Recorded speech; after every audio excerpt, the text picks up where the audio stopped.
Good afternoon, ladies and gentlemen, and welcome to the session this afternoon on workforce. We're going to be talking this afternoon about preparing today's staff for tomorrow's challenges. And I'm delighted to be joined by a panel of people who I'll introduce in a few moments. But before I do, I want you to listen to a little quote that was first published in the Lancet in 2010. Health is all about people. Beyond the glittering surface of modern technology, the core space of every healthcare system is occupied by the unique encounter between one set of people who need services and another who've been entrusted to deliver them. So that's what our workforce is all about. That's what we're trying to create, the workforce of the future who we trust to care for us at our time of need. My name's Ian Cumming. I'm the Chief Exec of Health Education England, which is the ALB that's charged with workforce matters in the NHS. I'm joined today on my panel by Professor Jane Dacre, who's consultant physician and rheumatologist by background, but is the President of the Royal College of Physicians. We also have Dr. Amanda Doyle, who's the Chief Clinical Officer from NHS Blackpool CCG and the Co-Chair of NHS Clinical Commissioners. Dr. Ruth May, who is the incoming Chief Nurse of Monitor, and Dr. Jennifer Dixon, who's the Chief Executive of the Health Foundation and by background a consultant paediatrician. So, health is a team activity. Healthcare is not something that we deliver on our own. What I want to do is to set the scene by talking a little bit about the problems and challenges facing us at the moment in our healthcare system with regard to the workforce, to then talk a little bit about some of the areas in which I believe we need to be taking action in the immediate term, in the medium term, and then to focus for the last few minutes on some of the longer term global issues that are going to drive how we deliver healthcare in this country and therefore drive the sort of workforce that we need for the future. So, this slide shows, if you look at the pale blue line heading up in a roughly 45-degree direction towards the top of the graph, that is the actual percentage increase in employment of consultants in the NHS, 2003 to 2013. So this slide is not about projections. This slide is actual people in post. So 2003 to 2013, you'll see that very significant, almost 50% increase in the number of consultants in our NHS. If you look at the line that finishes at about just over the 10% increase mark at the bottom of that graph, you will see that's nursing and midwifery. That's qualified nurses, qualified midwives. So in the same period from 2003 to 2013, that we saw a 50% increase in the number of consultants, we saw somewhere in the region of a 10.5–11% increase in the number of qualified nurses and midwives.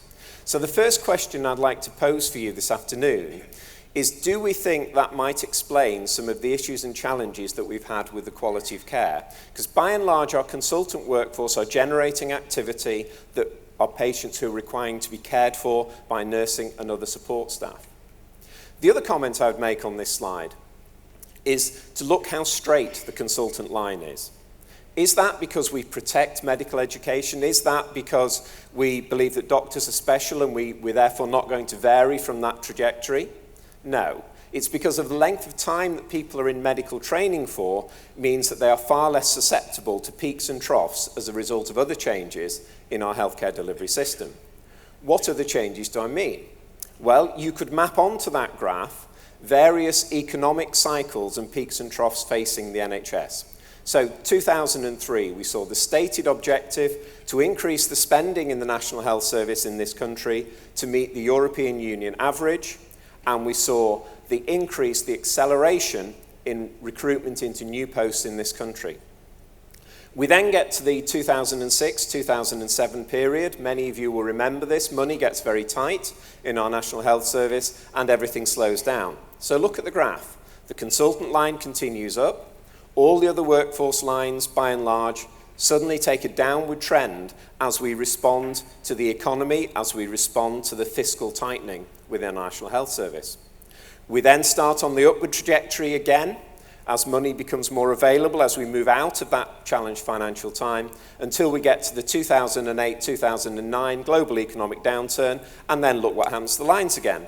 All apart from the medical line, we bring them back down to deal with the financial challenge that we're facing. So, did we mean to do this? Is this what we meant through workforce planning? So we are going to respond in some staff groups with short-term measures because of financial challenges, whereas other staff groups, because of the length of their training, we continue to produce and we don't move away from that area. So one of the areas that I want to talk about in this session is why we have such a shortage of nurses in the NHS and indeed in social care and independent sector and private hospitals as well at the moment. Is it because of a failure in workforce planning, or is it because the service has changed during the time that we're considering? And I would argue it's the latter. Workforce planning has actually worked, and this is nothing to do with HE, this is predecessors. Workforce planning produced the number of people that SHAs and others plan to produce. The difference is the system suddenly decided to respond to the challenges of mid-staffs, of Francis, other concerns about quality, by requiring more qualified nurses. So, if you look at this graph for a moment, you'll see the bottom dotted line, this one here. That is the 2012 responses from NHS employers in this country in terms of what demand do you want for nurses in the future. So in 2012, the aggregate of every employer in this country said they're going to employ fewer nurses in the future. This was because the belief that the transition of care from the acute sector to the community sector was going to be speeded up, we'd be closing more beds down, and therefore we need fewer nurses. So that's what the NHS said in 2012. In 2013, the orange line. So we'd started to move away from that, and think about where we are now in terms of the cycle, in terms of mid-staffs, in terms of the Francis report being published, in terms of the public inquiry. So hospitals in particular, because if you disaggregate this graph, this is driven by hospitals. There's been very little change in the community demand for workforce. So if you look at this 2013 line here, we're actually saying, well, we need a few more than we said in 2012. But look what happens in 2014, this dotted blue line here. This is what our NHS is saying at the time that we last collected data, so that's approximately 6 months ago, 9 months ago. This is what our NHS hospitals are saying they now wanted in terms of nursing numbers. This solid line, this solid blue line, by the way, is actual people in post. So, given it takes roughly 4 years to produce a nurse from the day somebody orders one, what we're now seeing is output from nursing schools to meet this bottom line here, because that's what the workforce planning was for. But let me quantify the mid-staff's effect for you. 21,000 additional registered nurses in the acute sector in our NHS. 21,000. That is the entire output of the whole nursing commissions for England for 1 year. This graph at the bottom shows what's happened with adult nursing commissions. So a deliberate downward trajectory from our predecessors in 2010-11, 2011-12, 2012-13. We're then starting to see an upturn in what hospitals in particular are saying they wanted, so we see an upturn in the number of nursing commissions. This dotted green line is what we've got in the system now. These are people at university. So if we continue with what we've got now, by the time we get to 2019, we'll have roughly the right number of nurses. That doesn't solve your problem at the moment. So we have to solve the problem at the moment through a mixture of return to practice, of which there's about 1,500 people currently going through return to practice schemes, and also through initiatives such as international recruitment and other ways of working. So let me talk a little bit about the future then. We have a challenge in the future in that healthcare is not going to be delivered in the way it's delivered at the moment. And that's not necessarily as a direct result of anything that we do through the 5-year forward view or as a direct result of deliberate changes that are brought about in this country. But there are global drivers of change that mean that our future workforce will look different. The first of those is the money, and Simon's already talked about this today, so I'm not going to repeat that again, but we know that we will be getting £8 billion over the course of this Parliament, but we also know that the likely increased demand is going to be much, much greater than that. Just to give you a couple of quotes from Public Health England, a third of babies born this year will see their 100th birthday. A third of babies born this year will see their 100th birthday. In 1948, 50% of the population died before they got to 65. So that is such a radical change in terms of life expectancy. Part of that is due to the success of our National Health Service, by the way, but that is such a radical change that means we have to think very differently about the future workforce. Genomics. England is leading the world in terms of the genomic revolution, in terms of the 100,000 whole genome sequencing. This is going to have a revolutionary impact on how we deliver healthcare. And this isn't science fiction. This isn't something that's going to happen in 20 years' time. This is something that in the next 5 to 10 years' time will be into a completely different area of prediction and prevention rather than diagnosis and treatment. Are we equipping our workforce to be able to work in that environment? Informatics, and I'm not using the narrow definition of informatics here, I'm using the broadest definition of informatics. I see many people here today are using iPads. I'd like to predict that iPads are going to be the primary care of the future. That is how we are going to want to access our initial healthcare resources. The Facebook generation are not going to want to go and sit in GP surgeries. They're going to want to FaceTime. They're going to want to Skype. They're going to want to Google. There's a little survey being done recently in a university asking young people at university if they thought they had a sexually transmitted infection, what would they do? Number one answer, Google it. What's more interesting is they then said, and then what would you do if you thought you did have a sexually transmitted infection? Answer, try and buy treatment over the internet. That's a significant shift in where we've been in the past. Now, we can either say, this isn't going to happen, we don't like this isn't safe, or we can design a workforce to operate in that environment to respond to what the generation after us is actually going to demand in terms of healthcare. And finally, how do we link all these together? So a constrained financial environment, significant change in how healthcare is delivered coming through genomics, people using technology far more. The picture up on that slide is of a health booth that allows people to access primary healthcare from a booth that could be situated anywhere, and of course the healthcare professionals could be anywhere in the world. And how do we deal with the demographic time bomb and the demographic explosion that we're faced with? So enough from me. What I'm going to do at this stage is to hand over to our panel to ask them to say a few words about what they think the particular challenges are facing the workforce and areas that we may be seeking to address some of those challenges. So first of all, I'm going to introduce once again Jane Dacre, who I've already mentioned is President of the Royal College of Physicians, who's going to give us her thoughts and perspectives. Jane. Thank you very much, Ian. Well, my perspective about what's happening... Could we have the microphone on, please, for Professor Dacre? Could I say testing, testing? Yep. Can you hear me now? Yes? Thank you. I'm going to start with a word, and that word is change. And I think there are three things that need to happen for the workforce of the future, and they are change, change, and change.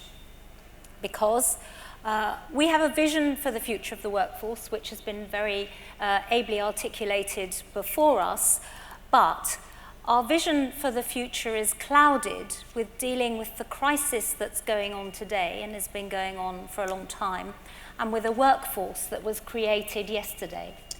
And we have to find a way of making that work. And the answer is around the word change. There are some things that are changing around us. Some of those have been described already. There are some things that don't need to change. And there are some things that we need to change. So the changes that are happening around us are things like 2/3 of patients coming into acute hospitals nowadays are over the age of 65 because of the demographic change of the population. Those patients have more than 3 things wrong with them, usually.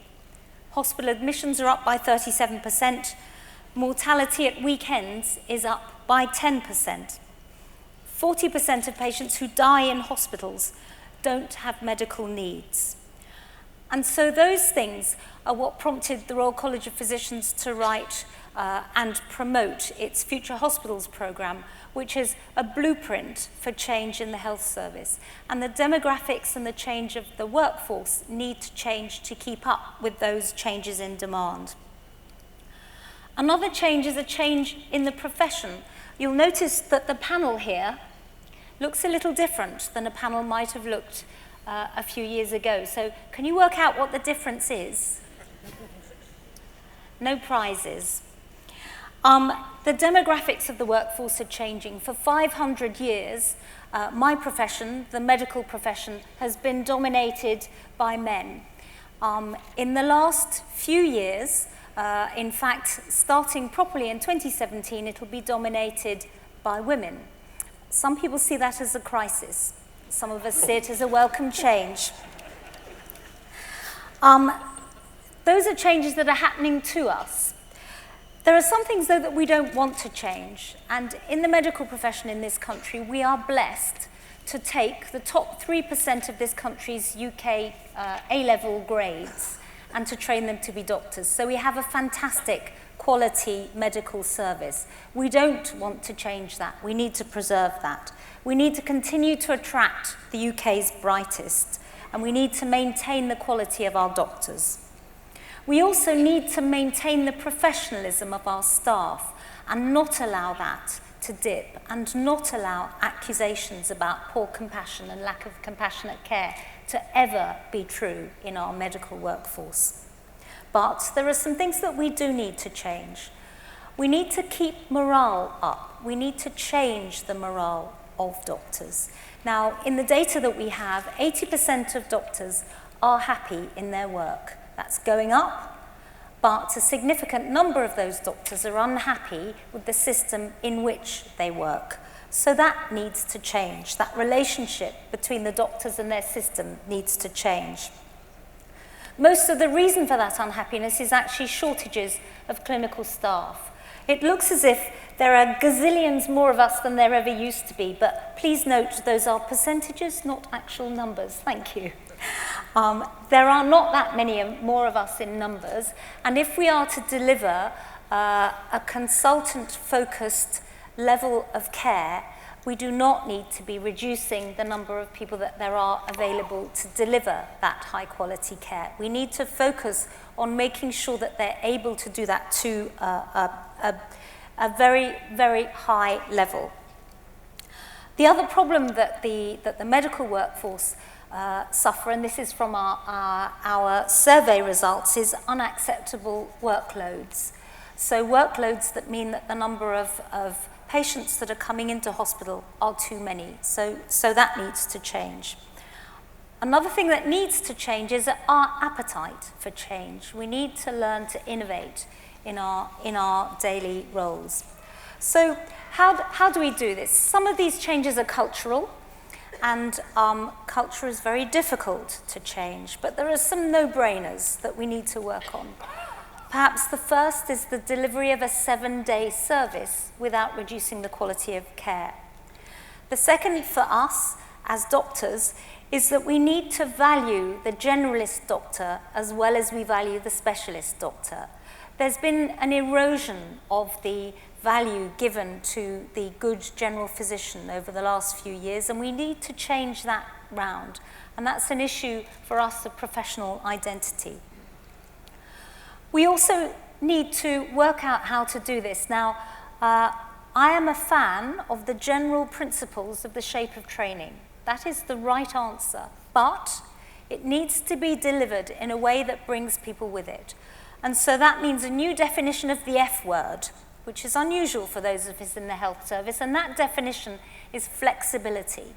So we need to have flexibility of the provision of medicine for patients. So that includes being a generalist as well as being a specialist and valuing both equally. We need flexibility of the delivery of care, and that means we have to get off our bottoms, out of hospitals, out into the community, and start to deliver the care where the patients are. We also need flexibility for the demographics of the workforce. We need more people like us in charge, and we need to ensure that the health service makes the most of all of its staff. So we need to value the equality and diversity of the people that work in it. We need to make sure that whilst we do that, we do it well.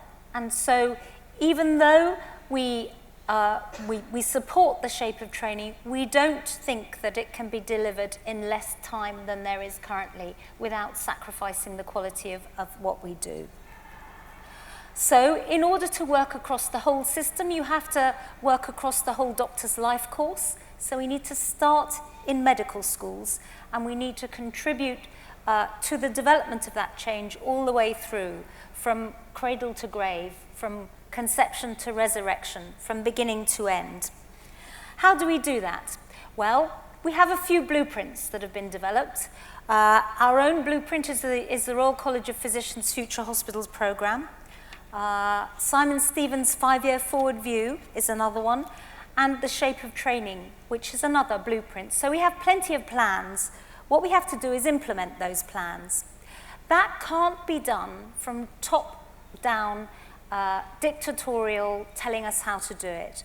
What it has to be is a social movement. So every doctor, every physician needs to feel empowered to get involved in a social movement. They need to look at the system around them, and they need to have the skills and the confidence to change that system. So we need to empower, to educate, to engage, and to focus on equality and diversity. Thank you. Thanks so much indeed, Jane. Thank you.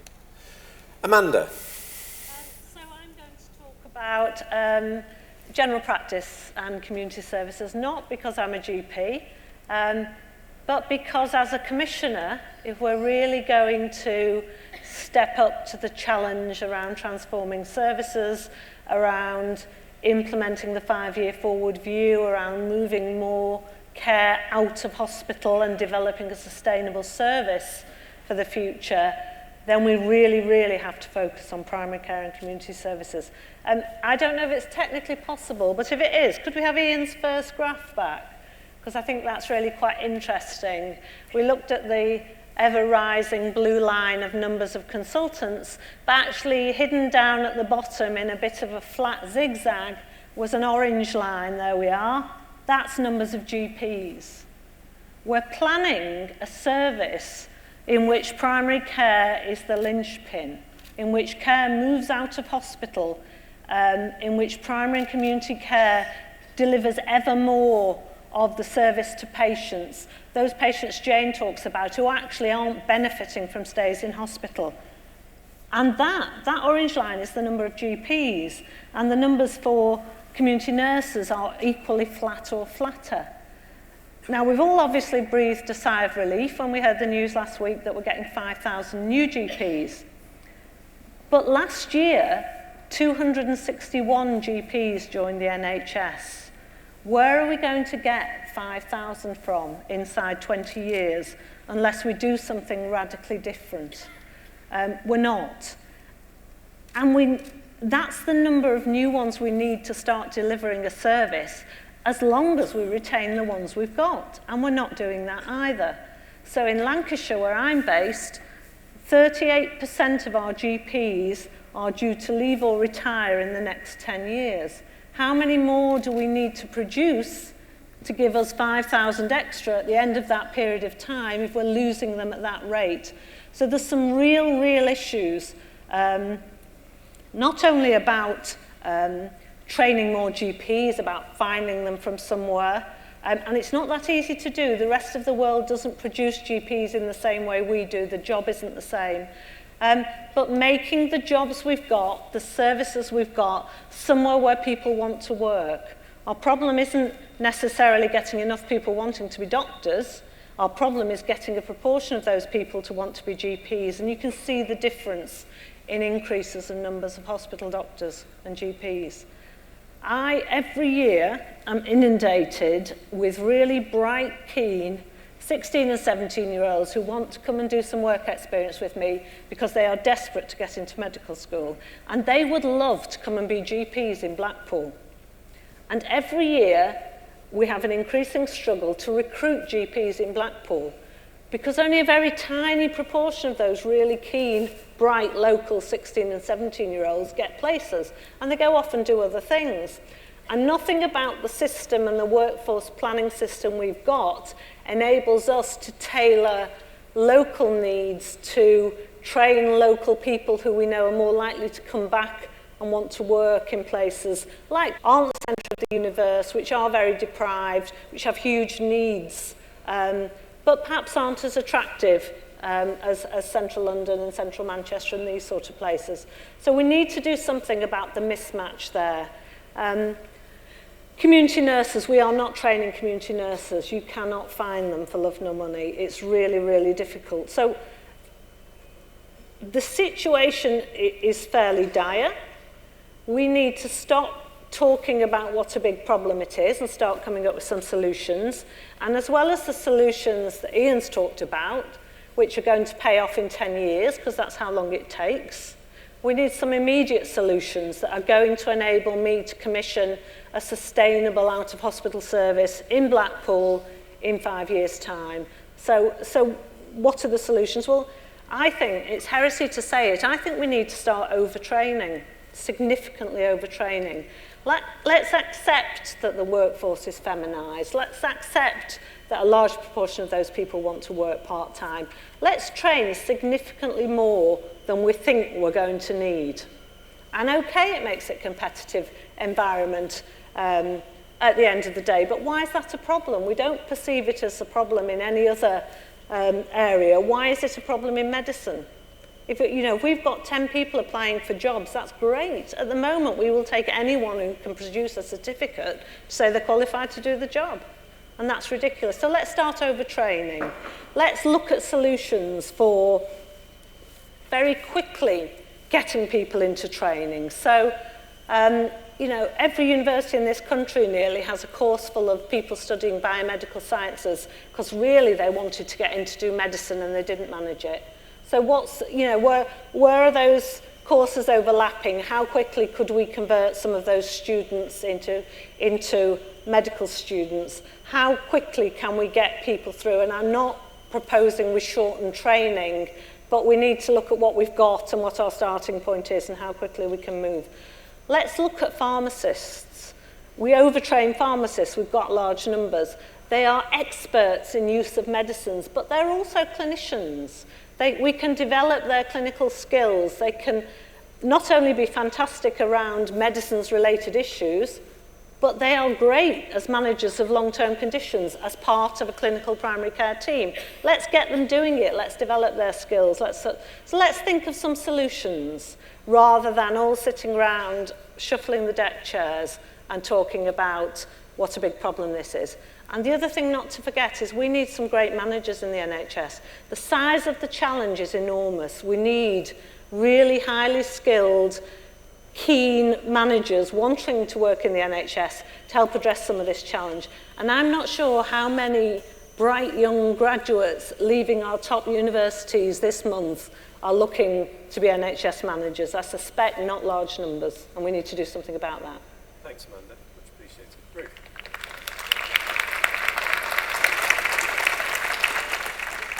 So for nurses and midwives, I suppose I'm using the 5-year forward view as a basis. And if we use that, for me, it's... Could we have Ruth's microphone on, please? Thanks. Can you hear me now? Yeah. Try again. Testing. No. Could we have Ruth May's microphone on, please? Hello? No? No, it's not working? Not working. Would you like mine? Don't mind. Oh. Does that work? No, there you go, you got one.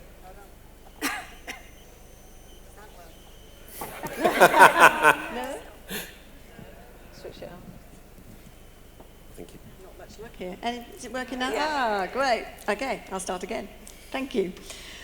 So for nurses and midwives, the 5-year forward view provides us a basis of how, in reality, some specialist services are going to move out into the community. And for me, there is a nursing and midwifery challenge around that, not just in terms of numbers, but also in skills of the workforce. But just taking skills of the workforce first, HEE have done a lot of work about their value-based recruitment, and in many ways, up and down the country, lots of our providers are doing the same, using the CNO strategy. We've seen some great results of more people coming back into the service and also retention of staff by using that values-based recruitment. We've also seen some really great examples of apprenticeships being started. In Norfolk and Suffolk, there's a great one where the health and social care experience is coming together, and that is exactly what we need more of going forward for the implementation of the 5-year forward view.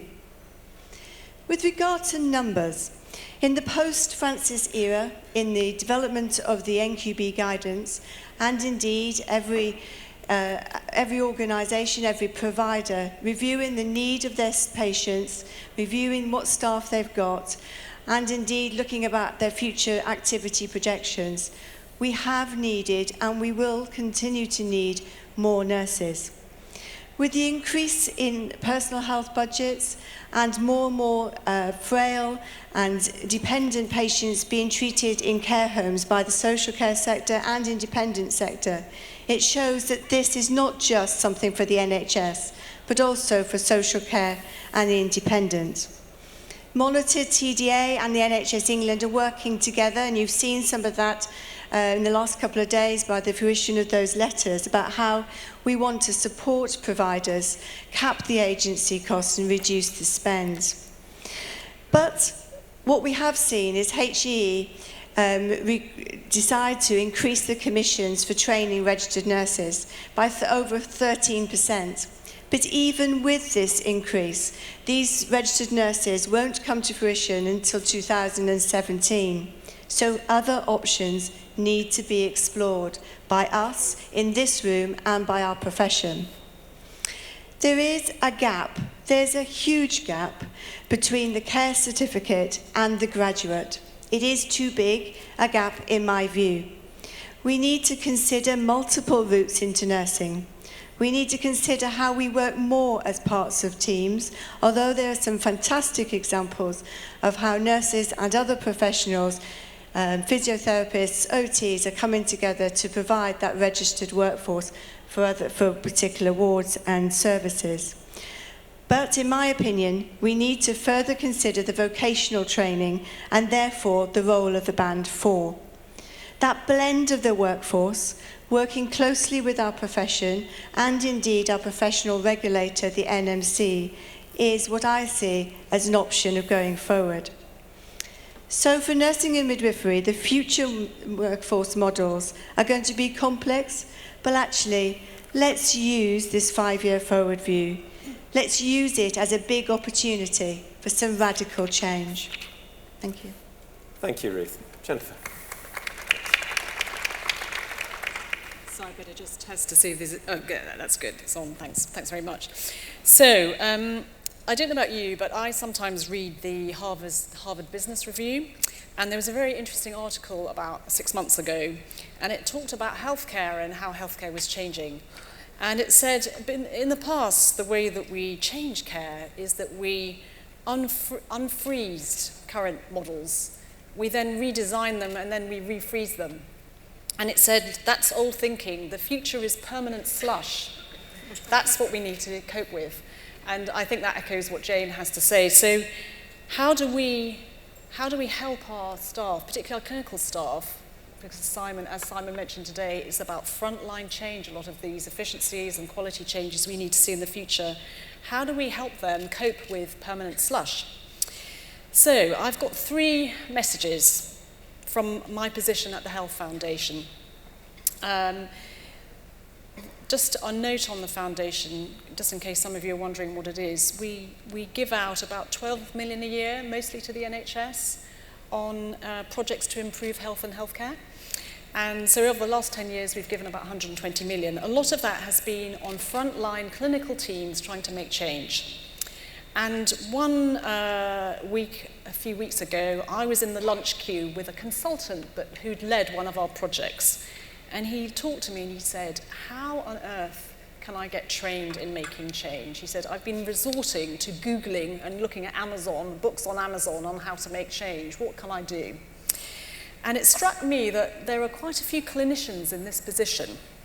And what he was after was something on what he called quality improvement.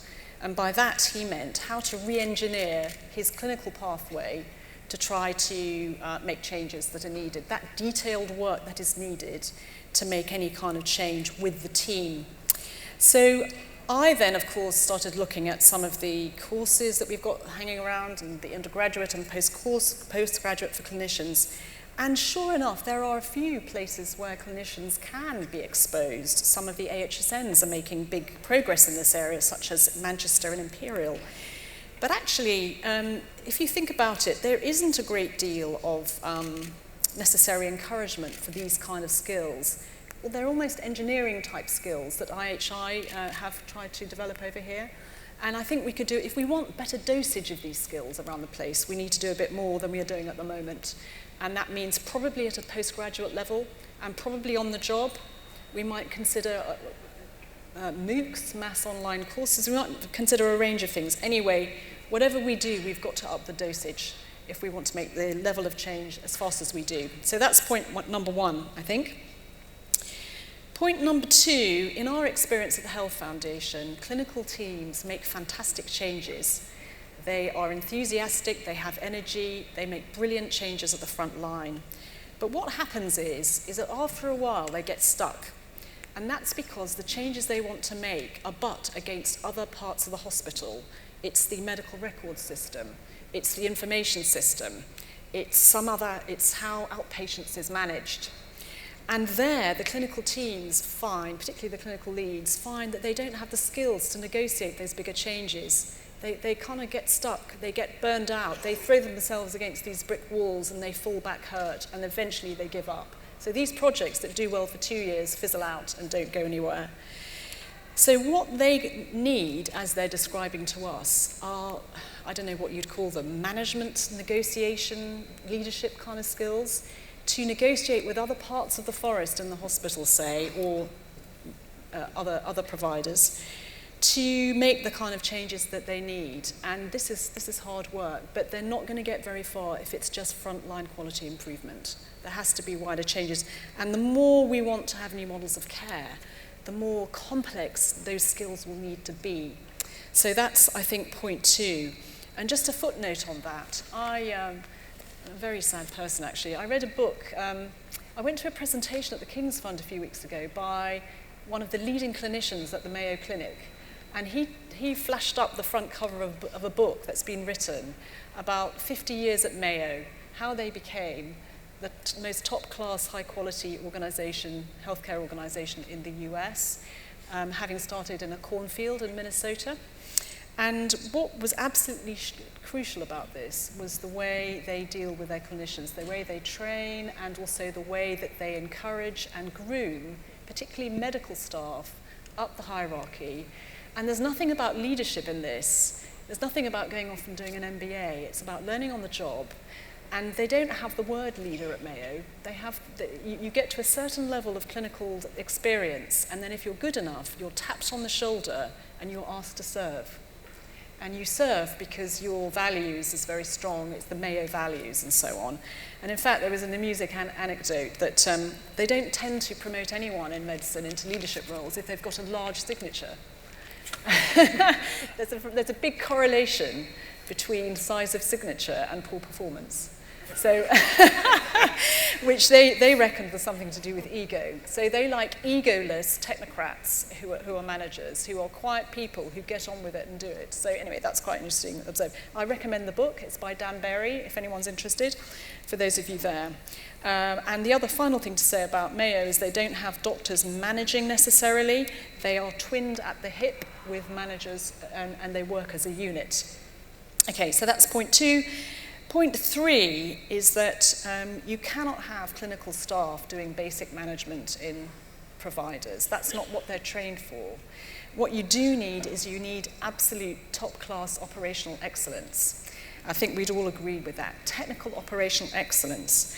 And Ian, on your graph, you didn't show the management line, but the management line on that graph for the last 10 years is the percentage annual change is precisely minus 0.2%. over that period, at a time when we really need the best possible management, as I suspect Lord Carter and Stuart Rose, when those reports come out, will probably underline. So this is way beyond my comfort zone to talk at the Confederation about management, having come from a clinical and foundation background. But there has to be something in there about looking again at our management layer, particularly operational management. How these people are supported, how many, what's in their skill set, what should be in their skill set, vis-a-vis a whole range of things, how they can better create order out of what is often disorder in some of our biggest institutions. So that's another big area I think we need to look at. Thank you. Thank you very much indeed. Okay, over to you. We've got about 10, 12 minutes to take questions, to help stimulate the discussion and the debate. As you've probably heard, I can't see terribly well because of the lights, but if you could wave your hand, and we've got people with microphones coming to you, and we have somebody up there with microphone number 3 headed in your direction. Thank you. I'm Ian Smith from Four Seasons Healthcare. 2 comments and a question. Firstly, I was glad that most of you did mention community nursing and nursing in care homes. I think too often we think about nursing shortages just in hospitals. The nursing shortage out of hospital is really chronic. We have at the moment probably 500 nurse vacancies throughout our organisation. Secondly, I'm sure you'll join me in decrying the government, who are in complete denial about this problem. The question, though, we've decided as much as we can we're bringing in foreign nurses. We have launched a programme now, so I think the days of the SEN, the state enrolled nurse, has gone, but nonetheless I think there is a role for an intermediate qualification, probably as an entry grade into the nursing home sector, that can develop over time to the sort of position which was the old SEN role. And my question is, what can you do to support us? Okay. Ruth. Somehow I guess that might come to me. Thank you. I think I said in my few words is that we have had a huge increase in nursing, but actually, and in registered nurses, but actually that's been mostly focused into acute. I'm very aware that there's a big gap between the care certificate and indeed the graduate nurse. And I do believe there is something around us supporting and considering much more how we recruit and train our band 4s that work across all of our sectors, in social care and in independent sector and in acute and in community, but with the right skills and competencies. So I think there is a role that we need to further explore and work very quickly on our band 4s. And just to perhaps give the HEE perspective on that, we firmly believe that there is a need for a role that sits between the healthcare support worker and the degree level registered nurse. And what we want to do now is to take forward a discussion about what are the competencies that individual, what's the training that individual requires, what's the remuneration, where do they sit on the banding scale, what are they called, that whole debate. But we're very clear that we believe we need to be creating that role. Number 4. Matthew Wynne from Cambridgeshire. A comment, Ian, you mentioned that you didn't think that the provider and the workforce planning elements were that far from each other. I kind of disagree with you, because what would characterise, certainly in our sector, workforce planning is what Monitor and the TDA said you could afford, and therefore your workforce plan went in with those numbers. So it's not kind of a light bulb moment that our numbers are different to each other. So I suppose that's one issue, that I think we have a disparity in commissioned versus what we all really need. And the second issue, which I guess goes to Ruth and other people with HEE, and it's great that Ruth is a clinical leader in Monitor at last, great for them. But the second thing would be, how do we start planning our workforce on pathways and areas that actually patients use rather than organisations? It is really stupid that we don't look across a frailty pathway, about diabetic, about paediatrics, and plan our workforce together. But our planning is done on organisations, and that causes schisms and problems between us all.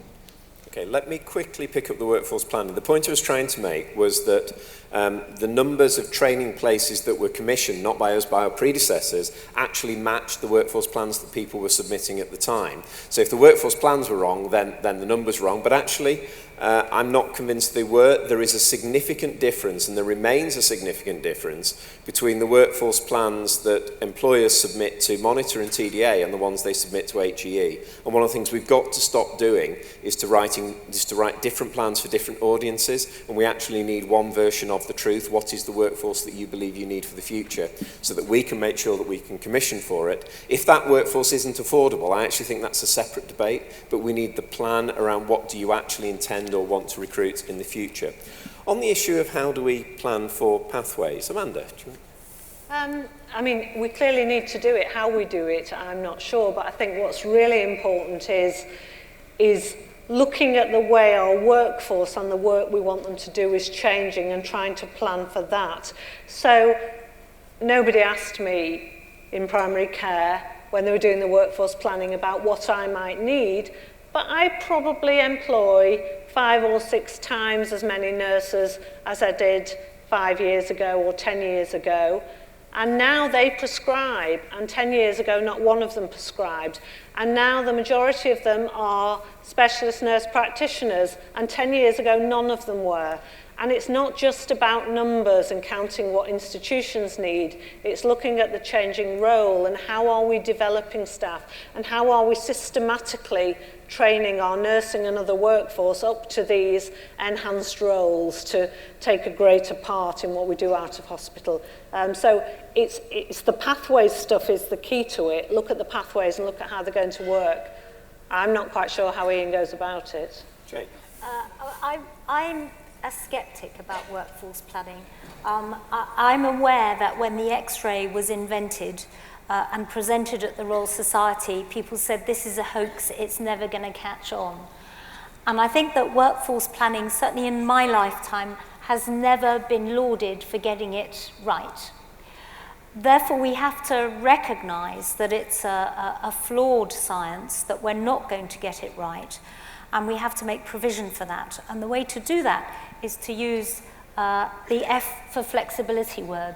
So if you have and train up a workforce that has the potential to do a number of different roles in a number of different environments, and if you encourage a culture that says you need to be flexible, then you can tailor your workforce to the area of work that it needs to be to fit to. So you can have geographical variation, you can have changes in the demographics of the population, you can have changes in the skill mix. So what we ought to be doing is training the workforce up to a level at which they achieve their competencies, but then doing just-in-time training for the job that the service needs them to do. You might call it credentialing. You might. Okay, I think we've got time for one more question, I'm afraid. I'm sorry, I know there's a lot of hands up. Should we go to number 1? Hi, Cathy Winfield, I'm Chief Nurse from Derby Teaching Hospitals. I think what really comes across to me is we're still really thinking in professional silos, and I think if we're really going to take the 5-year forward view forward and really transform care, and I think Ruth touched on it with the Band 4 roles, we've got to really think differently about how we bring health and social care roles together, work generically, and really build those competencies. And I wondered what your thoughts are in relation to education commissioning and how we're going to drive forward that change. Integration of health and social care. Amanda, do you want to start? So I think that's absolutely right, and it's not just about the clinical workforce. So one of the things, we have an MCP Vanguard locally, one of the things we're looking at is generic training of the untrained workforce around wellbeing support workers, around some of the generic skills that workers across health and social care are going to need to support our integrated out-of-hospital teams. And I think it's really important that we think in those terms and actually commission some development locally. Not everything has to be done by HEE and not everything has to be planned 10 years in advance. We need to get a bit smarter about how we're going to work locally and how we're going to get the staff that can do that for us. Jennifer, any thoughts? No, only that on the train on the way up I was reading about the £1.2 billion contract let in South London for frail older people's care, which runs across the NHS and also the local council for health and social care. And it strikes me that when we get scale of that level, then I think we will become much more au fait with what new skills are needed. It's almost as if we need, as you say, some development work to understand what is needed and how existing roles flex into new arrangements and which ones don't, before we then can start commissioning in earnest. So we've, in a sense, got to sit alongside the vanguards and current new models before we can even think of any commissioning in any way. Thank you. Well, thank you for that. I think that's been a really interesting discussion, both in terms of the questions, also the views and perspectives from the panel. I think there's a few things we have to pick up from today. First of all, doctors and healthcare professionals who are in training at the moment will still be working in healthcare in 2055. One thing that is certain is that healthcare will not look like it looks now in 2055. So we have to somehow, picking up Jane's point around having a flexible workforce, a workforce that's willing to innovate, a workforce that's willing to change. And I think we have to start that from the day that people enter training. So we're not training in the model, as one of our panels said, we're not training people to work in the health service of yesterday, we're training to work in the health service of the future. From our perspective, and I know this is a challenge, but if we're trying to create a health service that's delivered in the community within reach into hospital, why are we training in hospitals with an outreach into the community? We need to think about our training models actually matching the service models that we're trying to create for the future. Should we accept overtraining? Overtraining from the employment perspective, certainly I can fully understand, but if you take, for example, to take somebody from day one of medical school to day one of becoming a consultant, that is a cost to the NHS of £700,000. So there is a cost associated with training people as well. I did like that quote about coping with permanent slush, and I think that's something that we all need to take on board, and we certainly need to be building into our training programs. Issues around navigation, leadership skills, coping with strategic change. But I think my favourite comment from this afternoon's session is the one about your size of your signature and the size of your ego. And I wonder how many of us are going to leave this room with smaller signatures than perhaps we came in with. Ladies and gentlemen, can you join me in thanking the panel?